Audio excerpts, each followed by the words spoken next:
I'm gonna bring my knees above my head. When I do that, I just cross my legs. I don't even need to go into a full triangle, full figure four. This is pretty much enough. Create a little distance between our heads. That becomes very easy. Come square. Go under. And it's done. We want to pummel in with my palms as close as possible to my face. If I pummel in from here, you can re-pummel easily. Right? If I bring my palms a little closer to my face, I try to re-pummel now, it's going to be pretty hard to break that in, right? So, hello, we're back here at Uprise MMA with Brian. We're going to do a triangle entry from close guard. Very possibly one of the easiest entries into a triangle we can do. It's usually hard to just punch the arm under and between our legs and expose neck and arm. So people usually posture out, they pull both of their arms out, that kind of stuff. It gets messy, you can get past easily if you don't do a great job with good control. So I'm going to show you something that I've been working on, and it's pretty effective for isolating arm and neck. Okay, so we start from a close guard, and first of all, assuming that he knows what he's doing, he's probably going to be framing here, trying to get up and stuff like this, right? So we want to bring his hands to the floor for this particular one. We want to pummel in with my palms as close as possible to my face. If I pummel in from here, you can re-pummel easily. Right? If I bring my palms a little closer to my face, try to re-pummel now, it's going to be pretty hard to break that in, right? So as we do that, it's going to happen fast too. I bring his hands to the floor. Now from here, what I'm going to do is step and cover here with my knee to elbow connection, okay? I'm going to hip escape. This foot, the bottom foot is going to go on his hip, and the top knee is going to go behind his shoulder, okay? That's going to keep his posture down. The other foot is going to go here by his kidneys, okay? So now I'm going to create a little space here and essentially break him into a clamp position where his arm is isolated away from his body, and my top knee is creating a downward pressure to maintain his posture down, and my bottom foot that's on his hip is creating a kind of scissoring effect where if he wants to come into me now, it's going to be hard to do that, right? So right now I'm clamping around his shoulder line. It's very hard for him to extract or go anywhere. So from here, what we're going to do is, in order to set up the triangle, let's rotate this way, please. From here, we're going to, maintaining this position, we're going to create a little more distance between our heads, okay? So first thing I'm going to do is come over here. I'm holding down, not necessarily on his head, but I want to, not for posture break or anything like that, but I want to keep my elbow and knee together so it doesn't extract his arm.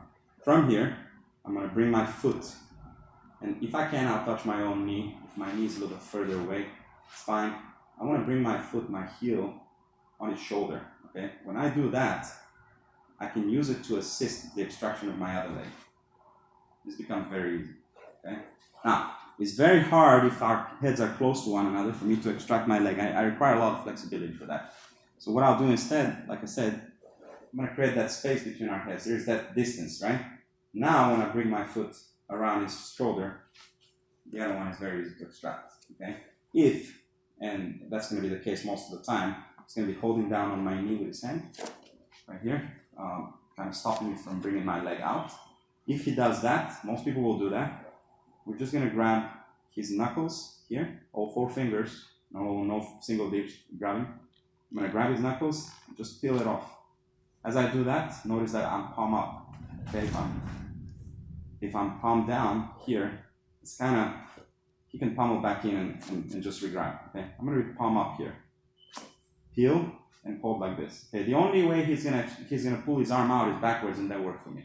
I'm happy with that. So let's say that he doesn't do anything. I go here and I square up with him. Now we're in a trap triangle. Okay? Now let's face the camera again. Now we're in a trap triangle position here. Notice that this arm is here. There is a way to teach the triangle where you go here, you flip the arm on the other side, and you finish the triangle with a regular head and arm squeeze. That's great. The problem is that it requires me to hip up so that I can create space here, And that actually makes him posture a little bit, and that's what I don't want in a triangle situation, okay? So instead of doing that, what I'm gonna do is, I'm gonna create a little angle here. I'm gonna post one foot, I'm gonna hold his head with this hand, I'm gonna post one foot on his hip, okay? And then from here, I'm gonna scoop under the other leg. Notice that this shoulder is guarded by my knee, okay? If he tries to pull his arm out now, it's hard. My knees are squeezing, my knee is holding that arm in place. So I'm right here, I touch here on his head, and I put my foot on his hip. As I'm doing that, he tries to extract his arm. It's hard, my knee is squeezing towards the neck, okay? Then I scoop here, elbow deep, okay? Now what I'm gonna do is, I wanna bring my knees above my head. Okay, so what I'm gonna do is invert a little bit, right? I'm gonna bring my knees above my head. When I do that, I just cross my legs. I don't even need to go into a full triangle, full figure four. This is pretty much enough. I'll show why in a second. Okay, from here, I'm gonna back heel, flex my feet, and back heel. I'm not pushing away, I'm back heeling here. Just this, okay? So we were here, put my foot on his hip, I maintain his head. You can also grab your shin. My arms are a little bit shorter, so when I grab onto my shin, it only allows me to create so much of an angle. Okay? When I grab onto the head, it gives me this extra distance that I don't need to reach over with my hand. Okay? That's why I prefer the head. Shin is a great option too. From here, I invert a little bit, get my hips off the floor. I'm on my shoulders right now, okay? I manage that by holding onto his head and scooping with this grip. I'll show it from a different angle. Now from here, I can cross my feet all the way to a figure four, but it's really not necessary. Now I flex my feet and back heel into my own butt. The reason why it works is because, if I can use your leg for a second so I can invert without the head. So the reason why it works is because his head is right here between my legs. You notice the hole that his head is in. When I go this way, this is where his head is now. Okay, that hole became like 3 times smaller. And that's what causes the strangulation. Okay, I'm gonna do it from a different angle. Let's do from right here.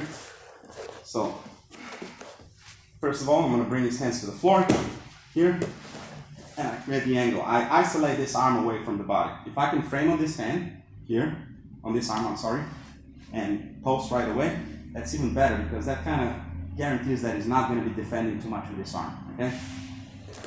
From here, I create distance between our heads. Let's say he grabs onto my leg, okay? What I want to do is grab here with my palm up, peel, and maintain this grip here. I know he can pull his hand back. That's okay, let him. Extract my leg, okay?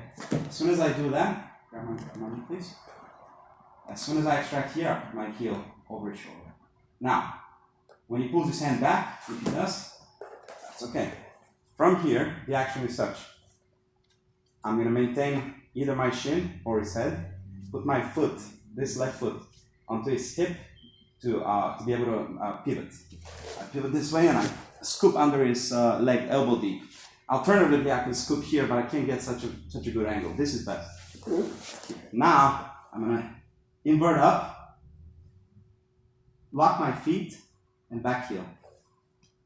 I'm not figure fouring even completely. I could, especially if my legs were much longer.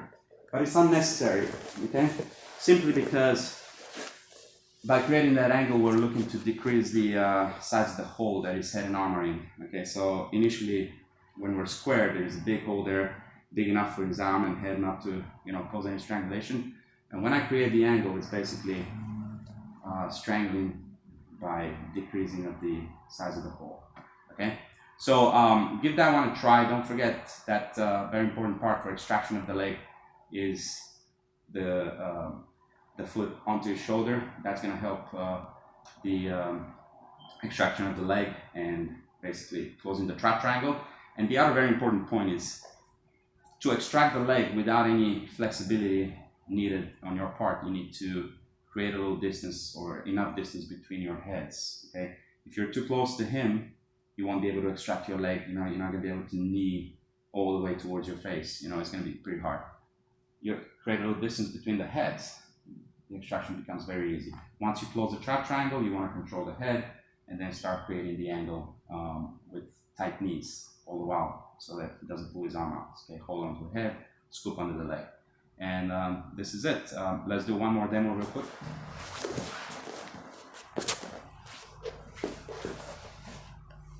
Down here, you go here, and here.